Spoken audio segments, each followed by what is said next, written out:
కదా. నీకెలా తెలుసు? నిన్ను మోసుకురావడం కష్టం కదా. ఒక ఇంట్లో మనుషులు ఇలా కూర్చుని హ్యాపీగా నవ్వుకోవటమే నాకు చాలా పెద్ద విషయం. మా మమ్మీ ఎప్పుడూ ఇంత ఈజీగా లేదు, ముఖ్యంగా నాతో. నేను బాగా చదవాలనుకుంది, కుదరలేదు.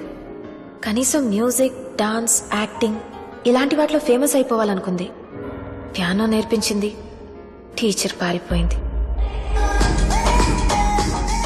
డాన్స్ ట్రై చేసింది, ఆ వెళ్ళడం మళ్ళీ ఎప్పుడూ అటువైపే పోలేదు. ఇంకా యాక్టింగ్ అయితే మీరే చూడండి. ఇక్కడ ఒక డ్రైనేజ్ ఉంది, నీ దగ్గర 10 రూపాయల నోట్ ఉంది, అది అందులో పడిపోయింది. నీ దగ్గర ఆ నోట్ ఒక్కటే ఉంది, అప్పుడేం చేస్తావు? యాక్షన్. ఇంటికెళ్ళి మా మమ్మీ దగ్గర 100 రూపీస్ తీసుకుంటాను. అది విన్నాక నన్ను పంపిస్తే